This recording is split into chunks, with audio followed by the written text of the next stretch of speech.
రెండు పక్షులు ఒకే చెట్టుపై గూడు కట్టుకొని ఉంటూ ఉన్నాయి. వాటికి రెండు పిల్లలు. ఆడపక్షి మేత సేకరిస్తూ తెస్తూ ఉంది. మగ పక్షి గూడు వద్ద ఉండి పిల్లల్ని సంరక్షిస్తూ ఉంది. ఇది పక్షుల దినచర్య. ఒకరోజు ఆడపక్షి మేత సేకరిస్తూ వస్తుండగా ఒక గద్ద దానిని చూసింది. దానిని చంపుకొని తిందామని ఆశపడింది. పక్షిని వేటాడ సాగింది. ఆడపక్షి గద్దను చూసి దానికి దొరకకుండా వేగంగా ఎగరసాగింది. ఆకాశంలో గిరికిళ్ళు కొడుతూ గద్ద నుంచి తప్పించుకొనసాగింది. అయితే గద్ద పక్షి వేటాడడం మానలేదు. ఆడపక్షి గూటికి వద్దకు వచ్చేసింది. తన భార్యను తరుముతూ వస్తున్న గద్దను మగపక్షి చూసింది. గద్దను తానేమీ చెయ్యలేను, దాన్ని అలాగే వదిలేస్తే మొత్తం అందరినీ చంపేసి తినేస్తుంది. అందువల్ల ముందుగా దాన్ని తానే ఆహారంగా గద్దకు వెళ్ళాలని తలచింది. భార్యతో ఇలా అంది: నీవు బతికి ఉంటే పిల్లల్ని పోషించు, పెద్దవారిని చెయ్యు, నీ బదులుగా నేను గద్దకు ఆహారంగా వెళ్తానంది. దానికి ఆడపక్షి రోదిస్తూ, నీవు లేని జీవితం నిరర్ధకము, నేను ఈ గద్దకు ఆహారం అవుతానంది. ఈలోగా అక్కడికి వచ్చిన ఒక వేటగాడు పక్షులను చూశాడు. ఆ మగ పక్షి బలంగా ఉండడంతో దాన్ని చంపాలనుకున్నాడు. గురి చూసి బాణం వెయ్యబోయాడు. అయితే అక్కడే తచ్చాడుతున్న ఒక తాచుపాము వేటగాడి కాలికి కాటేసింది. వేటగాడికి దిమ్మ తిరిగి గురి తప్పింది. గూటి మీదికి రాబోతున్న గద్దకు ఆ బాణం వెళ్ళి తగిలింది. గద్ద గిరికీళ్ళు కొట్టుకుంటూ నేల మీద పడి నేల కూలింది, మరణించింది. మరణం తప్పదనుకున్న పక్షి పిల్లలతో పాటు క్షేమంగా గూటిలోనే ఉన్నాయి. ఆడపక్షిని చంపుదామని ఆశపడ్డ గద్ద వేటగాడి బాణానికి నేల కొరిగింది. మగ పక్షిని వేటాడదామని ఆశపడ్డ వేటగాడు పాము కాటుకు మరణించాడు. ఎవరి కర్మ వారు అనుభవిస్తారు. నీతి: భగవంతుడు బలహీనులకు మేలు చేస్తాడు. అనాథలైన ఆకలితో అలమటిస్తున్న ఒక సాలేడు తేనెటీగ మిడత చూసింది. వాటికి ఆహారం అందించసాగింది. వాటిని తన వీపుపై ఎక్కించుకొని తన గూడు వద్దకు తీసుకెళ్ళింది. వాటిని పెద్దయ్యే వరకు తల్లివలె పెంచింది. వయసొచ్చాక సాలేడు తేనెటీగ ఇంటి నుంచి వెళ్ళిపోయాయి. ఒకరోజు సాలేడు గూడు అల్లుతుంది. అదే సమయంలో ఒక ఈగ అక్కడికి వచ్చి, మీ అమ్మ మిడతకు అనారోగ్యం బాగాలేదు, నిన్ను తేనెటీగను చూడాలనుకుంది, త్వరగా రా వెళ్దామంది. ఆమె ముసల్దైపోయింది. గతంలో పలుసార్లు అనారోగ్యంగా ఉండి మళ్ళీ తేరుకుంది. ఇప్పుడు తేరుకుంటుందిలే అంది సాలేడు. అయితే ఇప్పుడు నువ్వు వస్తావా రావా చెప్పమంది ఈగ. నేను ఒక పెద్ద పని మీద ఉన్నాను. ఈ గూడు సగమే కట్టాను, ఇంకా సగం కట్టాలి. దానికి కొంత సమయం పడుతుంది. ఇప్పుడు వదిలేస్తే ఆ పని ఆగిపోతుంది. నేను వచ్చిన ప్రయోజనం లేదు. నేను వచ్చి ఆవిడను బతికించలేను. అందువల్ల నువ్వే వెళ్ళు అంటూ గూడు అల్లుకొనసాగింది. ఈగ చేసేది లేక తేనెటీగ వద్దకు వెళ్ళింది. మిడత అనారోగ్యం గురించి చెప్పింది. తేనెటీగ చాలా బాధపడింది. వెంటనే ఈగతో కలిసి మిడత వద్దకి వెళ్ళింది. తల్లికి సపర్యలు చేసింది. తేనెటీగను చూడగానే మిడత సంతోషించి ఆనంద బాష్పాలు రాల్చింది. నన్ను నువ్వు చూసినట్టు నిన్ను నీ పిల్లలు చూస్తారు. నీ కుటుంబం బాగా వృద్ధి చెందుతుంది. తోటలో పువ్వులు నీకు ఆతిథ్యమిస్తాయి. పువ్వుల పుప్పొడి మకరందం మీకు పుష్కలంగా లభిస్తుంది. ప్రజలు మీరిచ్చే తేనెలు తీసుకొని ఎంతో మెచ్చుకుంటారు అంటూ తేనెటీగను దీవించింది. సాలెడుపై ఆగ్రహం వ్యక్తం చేస్తూ, సాలెడు ఎప్పుడు ఒంటరిగానే జీవిస్తూ ఉంది. గూడు కట్టుకున్నా అది చెల్లాచెదురైపోతుంది. జీవితాంతం గూడు కోసం అల్లాడుతూ ఉంటుంది. అలా తన జీవితం మొత్తం గూడు కట్టుకోవడానికే కాలం గడిచిపోతూ ఉంటుంది. సుఖమనేదే దానికి లభించదు. నా మాటలు నిజం కావాలి అంటూ శపించింది తల్లి.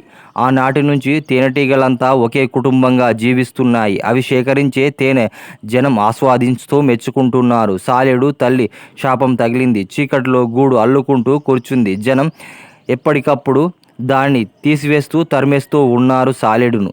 తల్లి మాటలు అలా నిజమయ్యాయి. నీతి: తల్లిదండ్రులను ఆదరించకుంటే దుఃఖాల పాలు కాక తప్పదు. గ్రామంలో విశ్వనాథ శర్మ అనే పహిల్వాన్ ఉండేవాడు. ఆయన పహిల్వాన్ చుట్టుపక్కల గ్రామాల్లో బాగా ప్రసిద్ధిగాంచాడు.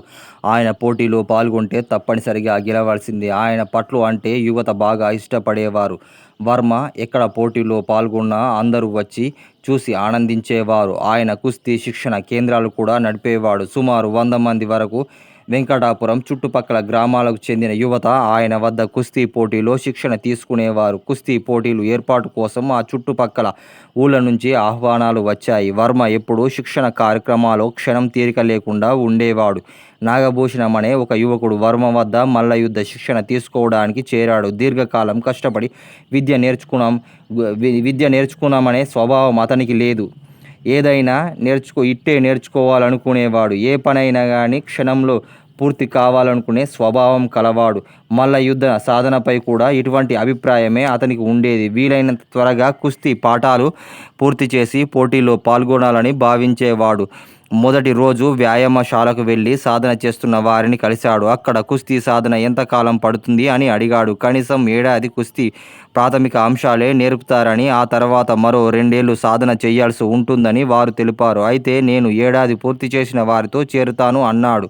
అలాగే ఏడాది తర్వాత కుస్తీ సాధన పూర్తి చేసిన వారితో కలిసి కుస్తీ సాధన పూర్తి చేశాడు. ఆ తర్వాత వెంటనే మల్లయుద్ధ పోటీలో పాల్గొన్నాడు. మల్లయుద్ధంలో అంత పట్టు లేకపోవడంతో పాల్గొన్న అన్ని పోటీలో ఓడిపోసాగాడు. అతన్ని చూసి అందరూ గేలి చేయసాగారు. నీవేం కుస్తీ యోధునివి, నేర్చుకొని రా అంటూ మొహం మీదే విమర్శించసాగారు. ప్రేక్షకుల నుంచి ఇటువంటి విమర్శలు రావడంతో నాగభూషణం కంగు తిన్నాడు. వెంటనే గురువు దగ్గరికి వెళ్ళాడు. జరిగిందంతా వివరించాడు. క్షమాపణలు కోరాడు. అప్పుడు గురువుగారు నేర్వక ముందు పరుగు కోసం తాపత్రయపడితే ఇటువంటి అనుభవాలే ఎదురవుతాయి అని హితబోధ చేశాడు. నాగభూషణం చేసిన తప్పుకు చింతించాడు. అన్నిటికీ దగ్గర దారులు ఉండవని గ్రహించాడు. మళ్ళీ కుస్తీ పాఠాలు మొదటి నుంచి సాధన ప్రారంభించాడు. అనతి కాలంలోనే ప్రావీణ్యం సాధించాడు. గురువు ఆశీస్సులతో పోటీలో పాల్గొని విజయాలు సాధించాడు. నీతి: గురువు ఆశీస్సులు లేనిది విద్య అబ్బదు. అడవిలో 2 నక్కలు ఉన్నాయి. ఒక మాంసం ముక్క కోసం కొట్లాడుకుంటున్నాయి. నాదంటే నాది అని హోరాహోరీగా గొడవలు పడుతూ ఉన్నాయి. ఆ నక్కలను ఒక తోడేలు చూసింది. మాంసం ముక్క కోసం అవి ఒకరినొకరు తిట్టుకోవడం ఎంతో సేపటి వాటి గొడవ తీరట్లేదు. ఈ సమస్యను పరిష్కారం వాటికి తోచలేదు. మొత్తానికి తోడేలు వాటిని విడదీసి, ఇది చాలా చిన్న సమస్య, దీనికి నేను పరిష్కారం చూపుతా. ఈ మాంసం ముక్కను మీరు చెరో సగం పంచుకోండి. కావాలంటే మీ ఇద్దరికీ సమానంగా నేను పంచిపెడతాను అని చెప్పింది. తోడేలు మాటలు ఆ నక్కకు నచ్చాయి. ఆ మాంసం ముక్కను తోడేలుకు ఇచ్చాయి. తోడేలు ఆ ముక్కను 2గా చేసింది. అయ్యో, ఒక ముక్క పెద్దగా ఉంది అని తోడేలు ఆ ముక్కను కొంచెం కొరికి తింది. అరెరే, ఇప్పుడు ఈ ముక్క పెద్దగా అయిపోయింది అని రెండో ముక్కను కొంచెం తినేసింది.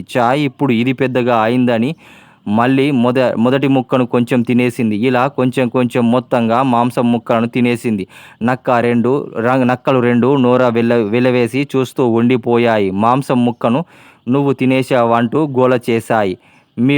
మీకు సరిగ్గా న్యాయం చేద్దామని నేను భావిస్తే నన్ను విమర్శిస్తారా అంటూ హుంకరించింది. దాంతో అవి ఏం చేయలేక నిరాశగా వాటి దారిన అవి వెళ్ళిపోయాయి. సమస్యను శాంతియుతంగా పరిష్కరించుకుంటే నష్టం ఉండదు. నీతి: తెలివితేటలు లేనివారు తేలిగ్గా మోసపోతారు.